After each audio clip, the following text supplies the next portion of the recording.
주의 말씀은 내 발의 등이요 내 길에 빛이시라. 자, 성도 여러분, 요즘 여러분은 행복하십니까? 여러분의 마음에는 기쁨이 있고 평안이 쭉 흐르고 있습니까? 이런 질문 참 좋은 질문이죠?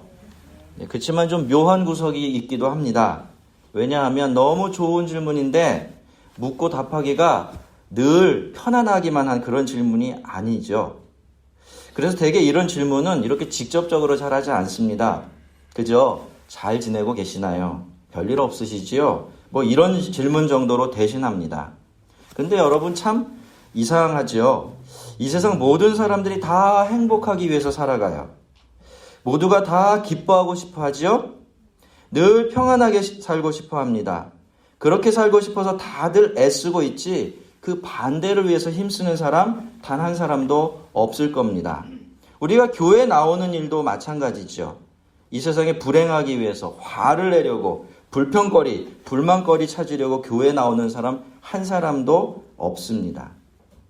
그리고 우리는 모두 우리 교회가 기쁨이 있고 행복하고 평안이 흐르는 그런 것이 되기를 진심으로 바라면서 그렇게 매일매일 애를 쓰고 있지요. 그런데 여러분, 그런데도 우리는 어디서건 충분히 행복하고 충분히 기뻐하지 않고 충분히 만족하지 못하는 것 같습니다. 우리가 있는 것이 교회건 사회이건 심지어는 우리가 제일 사랑하는 사람들만 있는 우리의 가정에서건 그렇죠. 물론 이것은 우리의 환경이나 주변 사람들 때문일 겁니다. 1차적으로는. 이 세상은 우리에게 기쁨을 더해주고 행복을 또 평안을 주기보다는 그 반대일 때가 더 많아요. 어렵게 얻은 기쁨과 행복을 너무나 쉽게 빼앗아가는 역할을 하지요. 그리고 우리가 사는 사회는 물론이고 이 교회라는 공동체도 저와 여러분 같은 사람들로 이루어져 있는데 사람들은 너무 너나 할 것 없이 다 다를 뿐만이 아니라 부족하고 모나고 거친 부분이 있지요. 그래서 이런 부분들이 서로 이렇게 부딪힐 때는 우리의 마음의 기쁨과 평안 그리고 행복을 깨뜨리게 되는 겁니다. 하지만 이렇게만 생각하면서 그 원인을 우리 바깥으로 돌리기 전에 우리가 꼭 짚고 넘어가야 될 것 한 가지가 있습니다. 그것은 비록 외부적인 조건들이 우리의 기쁨과 행복을 방해하는 것이 사실이지만 그럼에도 불구하고 행복과 기쁨을 느끼고 누리는 것은 결국 우리의 마음이라는 겁니다. 지난 목요일 날 지금은 라디오 시대라는 이 라디오 방송을 들었어요. 우연히. 이 프로그램에서는요. 들으신 분들은 아실지 모르지만 일주일에 한 번씩 정말 사정이 딱한 환자들의 상황을 소개하면서 그를 위해서 모금하는 시간을 갖습니다. 그날도 한 남자분이 소개가 되었는데요. 이분은 부인과 이혼을 한 후에 카센터 한 켠에서 자리를 얻어서 무전기 수리를 하며 생활을 하셨다고 해요. 그런데 어느 겨울날 그 사무실 소파에 이렇게 누워서 잠이 들었는데 누전이 돼서 카센터에 불이 났습니다. 그래서 거의 몸 전체에 화상을 아주 심하게 입게 되었죠. 1년 반의 투병 끝에 겨우겨우 이제 문제없이 살아갈 수는 있게 되었지만 그 이후에도 수없이 수술을 했고요.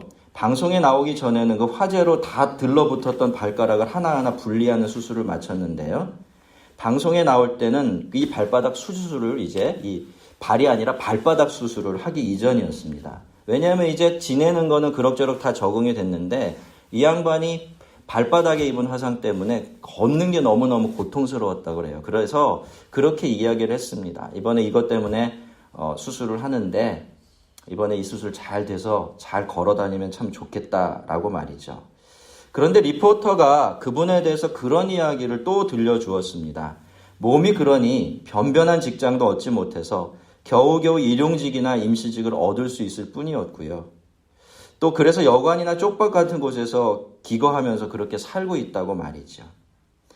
그런데 리포터가 그 다음에 들려준 이야기가 더 대단했습니다. 그분은 그렇게 힘든 상황에서도 자기처럼 화상을 입은 사람들을 찾아가서 무료로 간병을 해준대요. 화상 환자 모임을 만들어서 재활을 도와주기도 하고요. 지금도 그 어려운 형편에서 자기같이 된 사람들을 돕기 위해서 공부를 하기 위해 학교를 다닌다고 합니다. 그런데 이 이야기의 마지막쯤에 아나운서가 그런 말 한마디를 덧붙였습니다. 그분은 그런 이야기를 하는 내내 늘 감사하다, 감사하다라는 말을 잊지 않았다는 거죠. 그런 이야기 중간중간에 들려오는 그 남자분의 목소리가 그 리포터의 이야기가 거짓이 아니라는 것을 분명하게 증명해주고 있었습니다. 여러분, 우리는 늘 그런 것 같아요. 늘 나를 기뻐하지 못하게 하는 이유, 나를 불행하게 만드는 조건, 그리고 나를 힘들게 하는 사람들을 찾아서 내 삶의 불행과 분노의 이유를 거기로 돌려버리죠. 그런데 그렇게 하면요, 나의 불행이나 부정적인 감정들을 설명하고 정당화할 수 있을지는 몰라도 그 밖에는 아무런 유익이 없습니다. 오히려 그러고 나면 불만은 더 커지게 되고 기쁨은 더 심각하게 사라져버리죠. 그렇게 하는 사이에 더 큰 불만과 분노가 우리의 마음에 우리도 모르게 이렇게 점령해 들어오기 때문입니다. 그래서 여러분, 우리는 이런 식으로 반응하며 살아가면 안 되는 거죠. 우리는 다르게 반응하는 방법을 배워야만 합니다. 그래야 그런 이유들을 넘어서 잃어버린 행복과 기쁨을 다시 되찾을 수 있게 됩니다. 바울이 빌립보서를 써보낼 때 빌립보 교회는 굉장히 힘든 상황이었죠. 그들은 비교적 초신자였어요. 그런데 교회에 핍박이 시작이 되었고 신앙의 롤모델로 삼았던 바울은 복음을 전하다가 붙들려서 살지 죽을지 모르는 그런 판결을 기다리고 있는 형편이었습니다. 그래서 아직은 신앙이 어린 이 빌립보 성도들은 깊은 큰 시험에 들었을 뿐만이 아니라 신앙 자체에 대한 회의에 또 혼란에 빠지기 시작합니다. 그들의 입장에서는 하나님께서 하나님을 위해서 모든 것을 바친 사도 바울을 버리고 배반했다라고 느낄 수밖에 없었던 것이고, 그렇다면 우리가 하나님을 믿는 것이 도대체 무슨 소용이 있겠는가라는 그런 불안한 질문을 가질 수밖에 없게 되었던 것이죠. 그렇지만 여러분 아시겠지만 또 한 가지, 상황이 어려워지면요, 그 상황 가운데 있는 사람들은 굉장히 방어적이 되고 예민해지게 마련입니다. 구석에 몰린 짐승처럼 되어버리는 거죠. 그래서 이럴 때는 사람들 사이의 관계에도 여러 가지 문제가 생기기 쉽습니다. 그때 빌립보 교회가 딱 그랬는데요. 외부적으로 이렇게 큰 시험이 있는데 교회 안에서는 엎친 데 덮친 격으로 교회 지도자급 되는 사람들이 서로 티격태격 알력 다툼을 벌이고 있었습니다. 상황이 이렇다 보니까 믿음이 어린 빌립보 교회 성도들은 기쁨과 평강을 지켜나갈 힘을 다 잃어버리게 된 것이지요. 하지만 바울은 이미 기뻐할 수 없을 때 기뻐하고 감사할 수 없을 때 감사하며 평안할 수 없을 때 평안을 누리는 방법을 배워서 알고 있었어요. 그래서 감옥에서 생사가 달린 재판을 기다리고 있고 감옥 바깥에서는 자기를 더 힘들게 하려는 사람들의 모함도 이어지고 있었지만 바울은 여전히 그 안에서 평안과 기쁨을 누릴 수가 있었습니다. 빌립보서는요, 그런 점에서 기뻐할 수 없을 때, 행복할 수 없을 때, 평안이 깨질 때 그것을 다시 제자리로 되돌릴 수 있는 치료 방법을 담고 있는 책이다 라고 그렇게 말할 수가 있습니다. 혹시 여러분 중에 마음의 기쁨이 흐릿해지고 평안이 깨진 분들이 있다면 오늘 말씀에 집중하시고요, 바울이 들려주는 치료법을 여러분의 삶과 마음에 적용해 보시기를 바랍니다. 아니, 오늘 말씀뿐만이 아니라 여러분이 특별히 이 빌립보서라는 성경을 개인적으로 묵상하고 한번 연구해 보시기 바랍니다. 그러면 그 말씀이 분명히 여러분을 고쳐줄 겁니다. 빌립보서를 보면요, 이렇게 해라 저렇게 해라 우리의 행동을 지시하는 말씀들이 참 많이 나와요. 빌립보 성도들의 갈팡질팡하는 마음을 붙들어주기에는 바울의 사랑이 가득 담긴 짧고 분명한 권면보다 나은 처방전은 없기 때문일 겁니다. 그리고 그 중에서 대표적인 말씀이 4장에 나오는 주 안에서 항상 기뻐하라. 내가 다시 말하노니 기뻐하라. 너희 관역을 모든 사람에게 알게 하라. 라는 이 말씀으로부터 시작되는 이어지는 몇 구절일 겁니다. 참 좋은 말씀이죠? 그래서 우리도 이 말씀 참 사랑합니다. 하지만요, 이런 말씀들의 거의 대부분이 그렇듯이 이 말씀만큼 우리를 많이 좌절시키는 말씀도 드물어요. 왜냐하면 기뻐하는 것도 남을 향해서 이해를 베풀고 용납하는 일도 이제부터 내가 그래야지 라고 마음을 먹는다고 해서 쉽게 저절로 되는 일이 아니기 때문입니다. 여러분, 모든 선하고 아름다운 일에는 행위의 뿌리에는 그것을 가능하게 해주는 특별한 마음이 있게 마련이에요. 뭐가 있다고요? 그죠?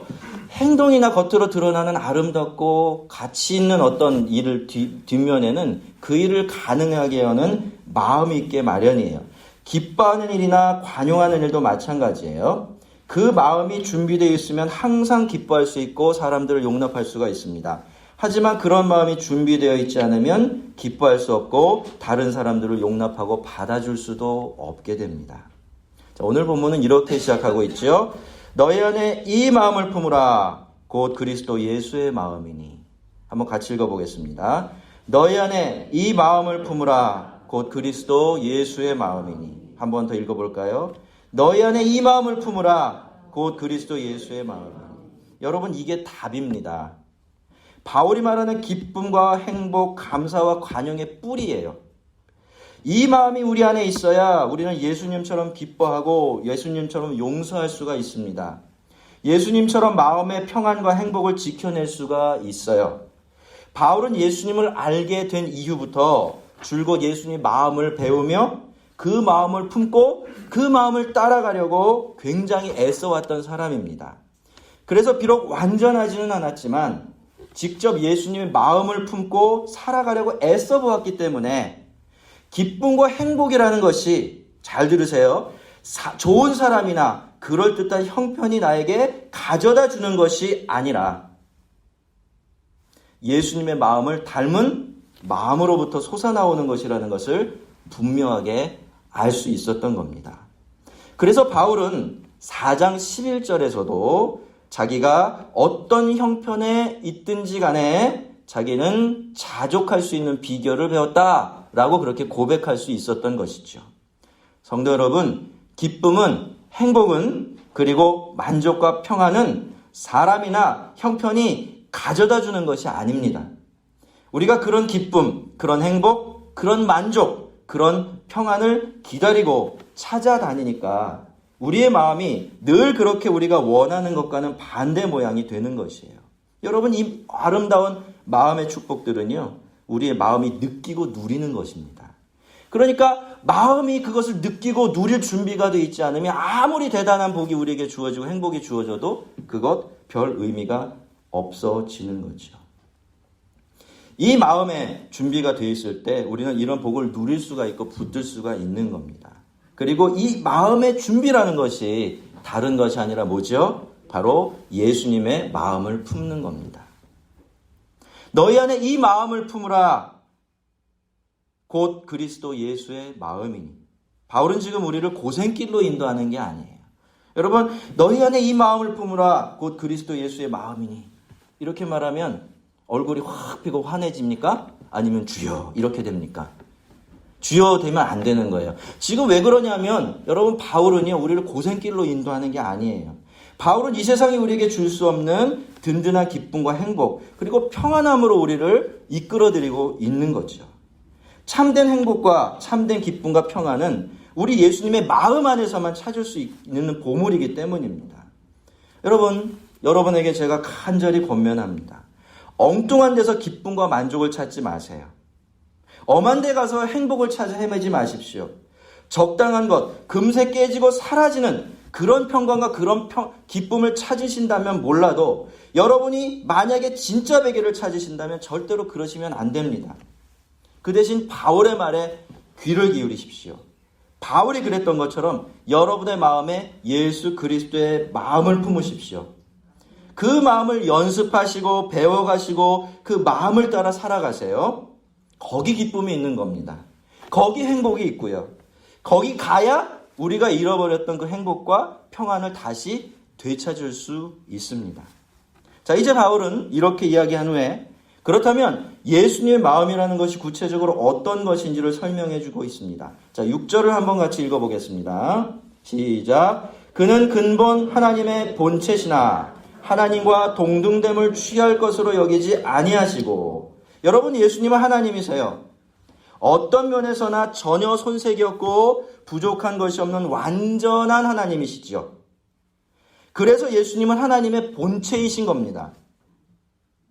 그래서 예수님께서 스스로 하나님으로 대접받기를 원하시고 하나님의 권리를 주장하시며 그 권리를 전부 다 챙기고 행사하려고 하는 것은 예수님께 너무나 당연한 것입니다.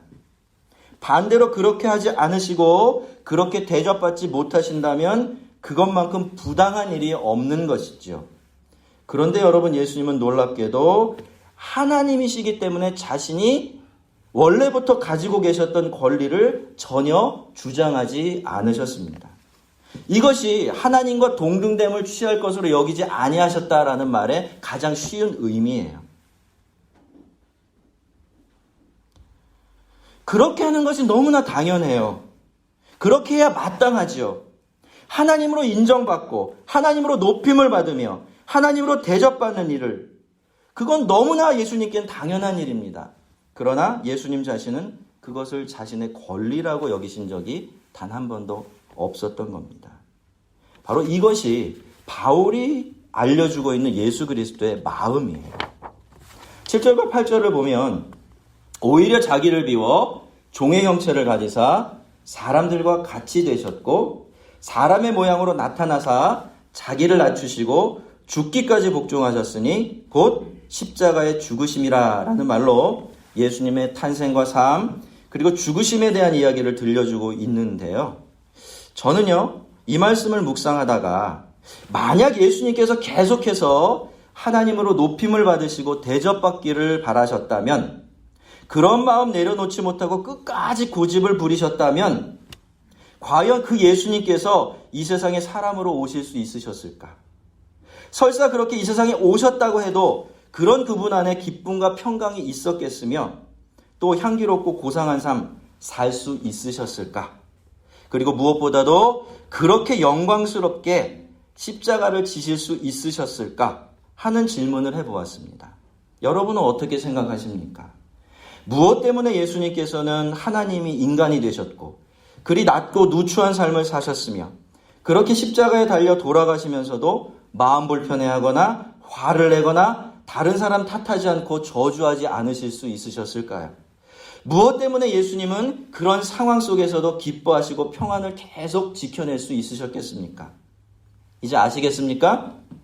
그게 예수님이 타고난 능력이 그러셨기 때문이 아니에요. 그 비결은 예수님의 마음에 있었던 겁니다. 하나님의 본체셨지만 하나님과 동등됨을 취할 것으로 여기지 않으셨던 그 마음 말이죠. 그 마음 덕분에 예수님은 인간이 되셨고 그렇게 거칠고 낮은 삶을, 그것도 너무나 부당한 대접을 받으면서 사셨지만 그것 때문에 불행해하시고 불쾌하시거나 화내지 않으실 수 있으셨던 거예요. 심지어 십자가에 달려 피 한 방울 물 한 방울까지 다 쏟고 돌아가시면서까지 자신을 못 박는 그 사람의 용서를 하나님께 빌어줄 정도로 그분의 마음은 평안할 수 있었던 겁니다. 사랑하는 성도 여러분, 그렇다면 우리 한번 생각해 볼까요? 그렇다면 우리는 왜 그렇게 불만스럽게 화를 내면서 기쁨 없는 삶을 살고 있나요? 그것이 전부 다 이 세상 탓이고 또 내 주변에 있는 사람들 때문입니까? 그 사람 때문에 내가 불행한 것이고 이런 환경 때문에 내가 기뻐할 수 없고 웃을 수 없고 화가 나 있는 것인가요? 여러분, 아닙니다. 그것이 분명히 우리에게 많은 영향을 미치고 있는 것이 사실이지만 그것이 주된 이유가 아니라는 거죠. 그것은 늘 우리가 우리의 권리에 과도하게 집중하고 살아가고 있기 때문이에요. 실제는 우리의 권리가 아닌 것들까지도 나의 권리다라고 생각하면서, 그죠? 그것을 주장하며 살기 때문에 우리가 이런 마음을 벗어나지 못하는 겁니다. 여러분이 잘 구분하고 사셔야 돼요. 현대라는 이 시대, 그리고 우리가 사는 이 사회는 어쨌거나 권리 과잉의 시대고 사회입니다. 모든 것을 권리라고 주장하고 우리가 그런 이야기를 듣고 살고 있어요. 심지어는 행복할 권리가 있대요. 사랑받을 권리가 있다고 합니다. 맞습니까? 듣기는 좋지만 아니에요. 듣기는 좋지만 아니에요. 살아보시면 아시지 않습니까? 행복 추구권은 있어요. 그죠? 행복하게 살 수 있는 권리는 있어요. 행복할 권리가 있는 게 아니고, 그죠? 그런 권리가 우리에게 주어져 있는 게 아니라는 겁니다. 여러분, 자기가 누려야 한다라고 생각하는 권리가 많을 사람일수록 그만큼 행복하기 힘들어집니다. 여러분이 행복하기 위해서는 이 원리를 꼭 붙드셔야 합니다. 기쁨도 쉽게 잃어버려요. 우리는 칭찬받고 싶어 하죠? 인정받고 싶어 하고 높임받고 싶어 합니다. 말을 그렇게 안 해서 그렇지 사람들이 다 내 말대로 따라와 주기를 바라고요. 만사가 다 내 마음대로 되면 좋겠다라고 생각합니다. 심지어 하나님의 교회를 바라볼 때도 똑같은 생각을 품고 바라봐요. 하지만 여러분, 그것은요, 말 그대로 바람의 수준에서 끝나게 해야지 그 이상이 되게 만들면 절대로 안 됩니다. 그런 것들이 내가 당연히 누려야 될 나의 권리로 생각하는 순간부터 이 불만이 시작되고 기쁨이 사라지며 평안은 깨지게 됩니다. 사람은 당연히 가져야 한다라고 생각하는 것을 얻지 못하면 금세 그런 마음이 되기 마련인데 여러분 어떻습니까? 이 세상도요. 그리고 거기 살아가는 다른 모든 사람들도요. 그런 것들 나에게 주어야 할 의무를 가지고 있지 않아요. 그리고 실제로 그런 것 우리에게 주지도 않습니다. 그래서 우리가 권리라고 생각하는 것이 많을수록 우리는 그만큼 화를 내며 살아가게 되어 있습니다. 권리를 누리지 못할 때 인간은 무언가를 받지 못했다고 생각하는 것이 아니라 무언가를 가지고 있던 것을 빼앗겼다라고 생각하기 때문에 화를 낼 수밖에 없습니다. 오늘 본문에서 사도 바울은 교회에 대한 이야기를 하고 있기 때문에 저도 교회 생활과 연관지어서 이야기를 좀 말씀드려 보려고 합니다. 성도 여러분, 교회에 있을 때 여러분은 행복하십니까? 성도들과 함께 있을 때의 마음이 기쁘게 평안하신가요? 자, 혹시 그렇지 못하다면 그게 정말로 왜 그런지 깊이 그리고 정직하게 한번 생각해 보신 적이 있으십니까? 혹시라도 그것이 지체들이 내가 받아야 마땅하다고 생각하는 그것들을 나에게 주지 않고 있기 때문에 내가 그렇게 되어야 당연하다고 생각하는 것들이 내 생각대로 되지 않고 있기 때문에 교회나 다른 지체들이 내 생각대로 따라와 주지 않기 때문에 그런 것은 아닙니까? 그렇게 내가 나의 권리라고 생각하는 것들을 누리고 있지 못하기 때문에 우리는 그렇게 기쁨도 없이 화를 내면서 살아가고 있는 것은 아닐까요? 여러분, 그것이 사랑이든 인정이든 칭찬이든 감사든 모두가 다 이 안에 들어갈 수가 있습니다. 여러분, 저는 그렇게 생각합니다. 그것이 나에게 얼마나 대단한 것이든 그것이 얼마나 나에게 중요한 것이든 그 권리가 얼마나 나에게 무겁게 느껴지는 것이든 여러분 우리에게 그것들은 절대로 권리가 될 수 없고요. 그것 때문에 하나님께서 우리에게 주신 기쁨과 평강을 빼앗겨서는 절대로 안 됩니다. 예수님은 하나님이셨지만 결코 하나님으로서의 권리를 고집하지 않으셨어요. 그 높은 왕자 위에 앉아 있으려고만 하고 하나님의 기준으로 이 세상을 다스리려고 하지 않으셨어요. 어떻게 하셨습니까? 오히려 자기를 비우셨습니다. 그리고 사람이 되셨어요. 기꺼이 십자가를 지셨고 그 십자가 위에서 하나님께 죽기까지 순종하셨습니다. 그 덕분에 저와 여러분은 죄 용서를 받고 하나님의 자녀가 되는 권세를 얻을 수 있었던 겁니다. 이렇게 보면요. 우리가 하나님의 자녀가 된 권세를 얻은 것은 예수님께서 당신의 권리를 내어놓고 비워내셨기 때문에 비로소 저와 여러분에게 주어질 수 있었던 예수님의 선물이었던 겁니다.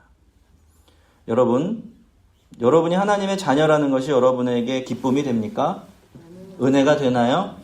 그것이 참 좋지요? 그런데 그거 우리가 공짜로 얻은 게 아니에요. 예수님이 하나님으로서의 권리를 포기하시고 내려놓으셨기 때문에 사람보다 더 낮은 자리로 스스로를 내려보내셨기 때문에 비로소 우리에게 주어진 귀한 선물입니다. 여러분, 예수님께서는 우리들을 예수님의 수준으로 끌어올리려고 하지 않으셨어요. 잘 들어보세요. 우리가 예수님의 기준이나 수준에 맞지 않는다고 해서 우리를 욕하고 무시하고 비난하지 않으셨습니다. 그 대신 예수님은요, 우리처럼 되셨습니다. 하늘 보자 버리시고 누추한 사람의 자리로 내려와 앉으셨고요. 그저 그 자리에서 이렇게 못나고 이렇게 부족한 우리들을 사랑하기만 하셨습니다. 하지만 오늘 우리는 교회 안에서조차 나의 권리를 주장하고 있습니다. 이것은 이렇게 내 마음대로 되어야 하고 저것은 저렇게 내 생각대로 되는 것이 당연하다고. 그리고 이것은 당연히 나에게 주어져야만 한다고 말이지요. 그런 것들이 나의 권리가 될 수 없다는 것도 잊어버린 채로 그렇게 고집만 부리고 있습니다. 그것 때문에요. 그것 때문에 남의 기쁨도 빼앗아 버리고 자기도 기뻐하며 살 수 없는 이 안타까운 일들이 교회 안에서조차 자주자주 발생하게 되는 겁니다. 여러분 아시다시피 저는요, 그리 성격이 편안한 사람이 아닙니다. 특별히 아닌 꼴은 정말 보기 힘들어하는 그런 성격을 가지고 있어요. 제가 우리 엄마 성격 닮았기 때문인데요. 저 어머니가 30년 넘게 직장 생활 하셨거든요. 우리 어머니가 어떤 분이셨냐면요. 부당하면은요, 사표 써들고 가서 딱 내려놓고 얘기한대요. 그 성격을 제가 고스란히 가지고 왔어요. 그러니 어떻습니까, 여러분? 철이 없었을 때는요, 목회도 성격대로 했습니다. 교회를 돌보는 일도 내가 생각하는 대로만 하려고 했어요. 그런데 철이 좀 들고 보니까 그게 아니었습니다. 교회는 절대로 그렇게 할 수 없는 곳이었어요. 제가 교회를 돌보는 처지에 있기는 하지만요. 교회는 엄연히 예수님께서 값주고 사신 예수님의 몸이고 성도들은 그 지체들이니까 말이죠. 분명히 여러분 우리 교회는 완전하질 않아요. 부족한 것도 많고요. 그래서 고쳐야 될 부분도 엄청나게 많습니다. 여러분 자신도 그렇고 저 자신도 마찬가지예요. 그렇지만요, 성도 여러분. 과연 그렇다고 해서 우리가 교회에 부족한 것들을 마음대로 지적하고 비난하며 정확한지도 분명하지 않은 내 잣대를 가져다 대고 기내 짬내하면서 서로를 재단하고 잘라내려고 한다면 그래도 되는 것일까요? 과연 그렇게 하는 것이 하나님께서 주신 나의 권리일까요? 또 그렇게 한다고 해서 그 사람이 내 마음에 쏙 드는 사람이 될 것이며 우리 교회가 내가 바라는 그런 교회 될까요? 그리고 설사 그렇게 된다고 해도 그것이 바람직한 변화라고 우리가 자신할 수 있겠습니까? 저는 확신하지 못해요.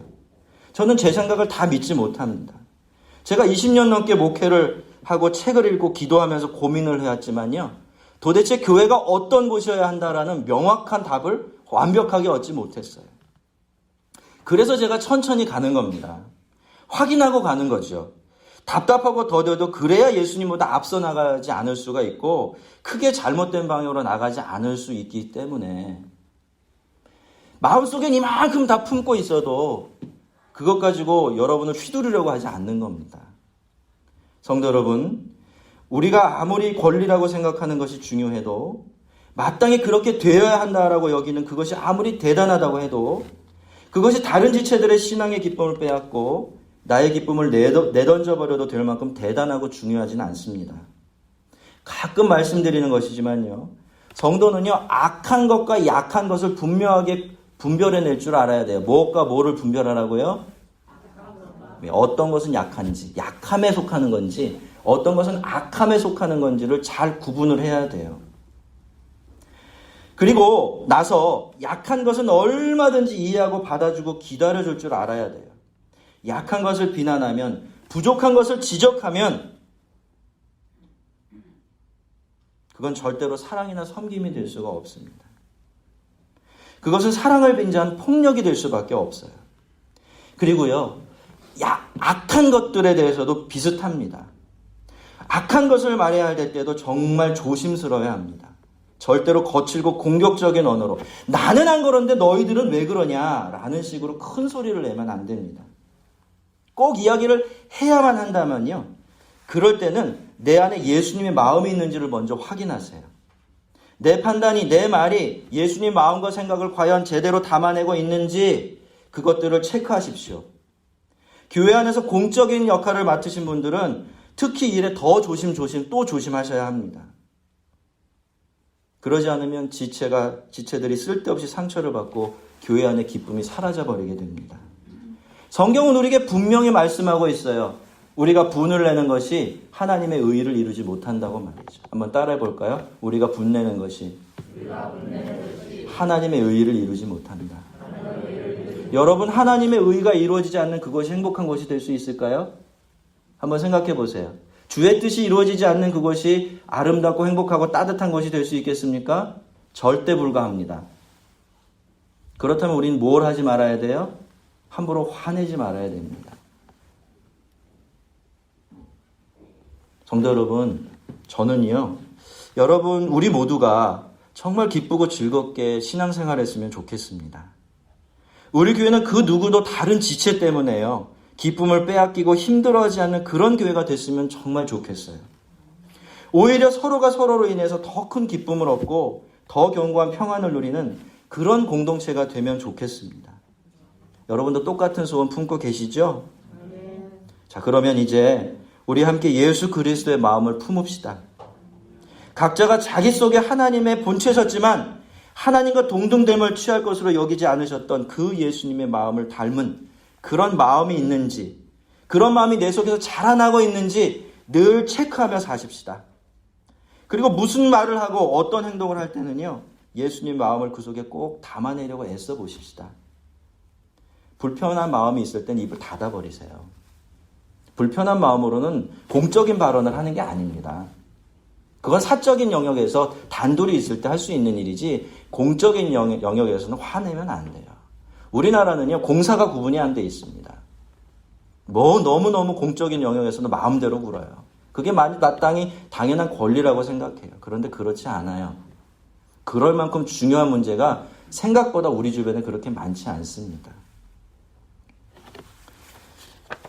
나의 권리라고 생각되는 것들을 내려놓을 줄 알아야 합니다. 여러분, 하나님 앞에 옳기를 바라십니까? 하나님 앞에 선하기를 바라세요? 이 세상에 예수 그리스도의 마음을 품고 나서 말하고 살아가는 것보다 더 선하고 옳은 것은 없습니다. 교회의 기쁨은, 그리고 교회 안에서 누리는 나의 기쁨은 우리가 예수 그리스도의 마음을 품는 데서부터 시작됩니다. 그분처럼 내가 권리라고 생각하는 것들을 내려놓기 시작할 때 참된 기쁨은 그 마음에서 싹을 틔우며 자라나기 시작해요. 예수님은 하나님의 본체셨지만 하나님과 동등됨을 취하는 것을 당연하게 여기지 않으셨습니다.